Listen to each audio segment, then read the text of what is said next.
ನಮಸ್ಕಾರ ಕರ್ನಾಟಕ ಜನತೆ, ನಾನು ಮತ್ತೊಂದು ಹೊಸದಾಗಿ ಸ್ವಾಗತ ಗೈಸ್. ಆಫ್ಟರ್ 9 days 10 days ಆದಮೇಲೆ ಡ್ಯೂಟಿಗೆ ಹೋಗ್ತಾ ಇದ್ದೀನಿ. ಇವತ್ತು ಬೆಳಗ್ಗೆ ಬೇರೆ ಫಕ್ಸಿನ್ ಆಗ್ಬಿಟ್ಟು ಇದೆಲ್ಲ ಆಕ್ಸಿಡೆಂಟ್ ಆಗ್ತಿದೆ. ಆಕ್ಸಿಡೆಂಟ್ ಆಗಿ ಅಲ್ಲಿ ಆಪೋಸಿಟಲ್ಲಿ ನಾವು ಅಂದರೆ ಗುದ್ದಿಸ್ಕೊಂಡಿರೋರು ಒಂದು ಸಣ್ಣ ಮಗು ಇತ್ತು. ಆ ಮಗುಗೆಲ್ಲ ಹಾಸ್ಪಿಟ್ಲಿಗೆ ಕರ್ಕೊಂಡೋಗಿ ಅವ್ರ ಗಾಡಿಯೆಲ್ಲ ರಿಪೇರಿ ಮಾಡಿಸಿ ಎಲ್ಲ ಲೆಕ್ಕಾಚಾರ ಮಾಡಿ ಇವಾಗ ಬಂದ್ಬಿಟ್ಟು ಹೋಗ್ತಾ ಇದ್ದೀವಿ. ಆಫ್ಟರ್ 9 to 10 days ಆದಮೇಲೆ ಡ್ಯೂಟಿಗೆ ಹೋಗ್ತಾ ಇದ್ದೀನಿ. ಅಲ್ಲಿ ಫಸ್ಟ್ ಹೋಗ್ತಾ ಇದ್ದ ಲಾಸ್ಟ್ ಸ್ಟೋರ್ ಬಿಟ್ಟು ಇವಾಗ ಬೇರೆ ಸ್ಟೋರ್ ಹೋಗ್ತಾ ಇದ್ದೀನಿ ಜೊತೆ ಹೋಗಿ ನೋಡೋಣ ಏನು ಮಾಡಬೇಕು, ಎಷ್ಟಾಗುತ್ತೆ ಇವತ್ತು ನೈಟು. ಇವಾಗ ನಾನು ಸಾಯಂಕಾಲ 4 ಗಂಟೆ ಹೋಗ್ತಾ ಇರೋದು. ನೈಟು 3 ಗಂಟೆ ಇಲ್ಲ 4 ಗಂಟೆ ಗಂಟ ಮಾಡಬೇಕು. ಮಧ್ಯರಾತ್ರಿ ಮಾಡಿಕೊಂಡು ಬರೋಣ. ಹೋಗ್ತಾ ಇದ್ದೀವಿ ಇಬ್ಬರೇ. ಸೊ ಗಾಯ್ಸ್, ಏನಾದರೂ ಸ್ನ್ಯಾಕ್ಸ್ ತಿನ್ನೋಣ ಅಂತ ಬಂದಿದ್ದೀವಿ. ತಿಂದ್ಬಿಟ್ಟು ಹಂಗೆ ಡ್ಯೂಟಿ ಕಂಟಿನ್ಯೂ ಮಾಡೋಣ.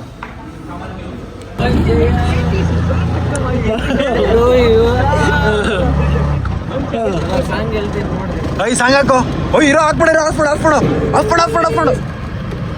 ಕಾಪಿ ರೇಟ್ಸ್ ಬಂದ್ಬಿಡುತ್ತೆ ಬೈ. ಗಾಯ್ಸ್, ಇವಾಗ ಊಟ ಮಾಡೋಣ ಅಂತ ಹೋಗ್ತಾ ಇದ್ದೀವಿ. ಟೈಮ್ ಎಷ್ಟು? 1:44. ಊಟ ಮಾಡೋಣ ಅಂತ ಹೋಗ್ತಾ ಇದೀವಿ. ಬೆಳಗ್ಗೆ ಮಾಡಿರೋದು ಮೊಸರನ್ನ ಅಷ್ಟೇ, ಇನ್ನ ಏನು ತಿಂದಿಲ್ಲ. ನೋಡ್ರಿ, ಏನು ತಿಂತೀರಾ?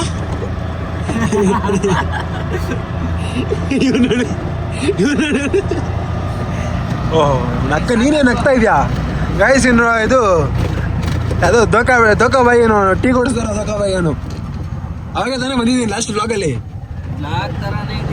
ನೀವು ಹೆಂಗಿದ್ದೀರಾ ಬೈ?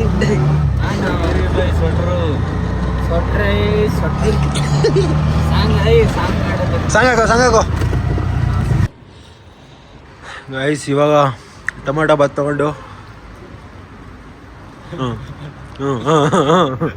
ರಿಯಾಕ್ಷನ್ ಕೊಡ್ತಾರೆ ನೋಡ್ರಿ. ಹೆಂಗಿದೆ ಬ್ರೋ? ದೇವ್ರ ಎಂದು ಕೊಟ್ಟಿರೋದು ಬೈ. ನೀನಿಗೆ ಅವನು ಕೇಳಿರೋದು ನಡಿಯಲ್ಲಿ.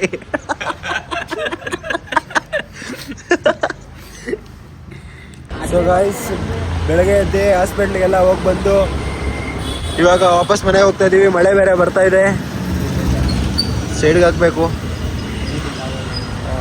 ನಾಷ್ಟ ಮಾಡಿಕೊಂಡು ಹೋಗೋಣ ಮನೆಗೆ ಹೋಗಿ ಸ್ವಲ್ಪ ರೆಸ್ಟ್ ಮಾಡಿ ಮತ್ತೆ ಡ್ಯೂಟಿಗೆ ಹೋಗಬೇಕು. ಸೊ ಗಾಯ್ಸ್, ನಾಷ್ಟ ಮಾಡ್ತಾ ಇದ್ದೀವಿ. Plane dosa, masala dosa, curd rice. ನಂದು ಇನ್ನೊಂದು ಕರ್ಡ್ ರೈಸ್ ಬರಬೇಕು, ಇನ್ನೊಂದು ಗೀ ರೈಸ್ ಬರಬೇಕು. ತಿನ್ಕೊಂಡು ಅಷ್ಟು ಮನೆ ಹೋಗೋಣ.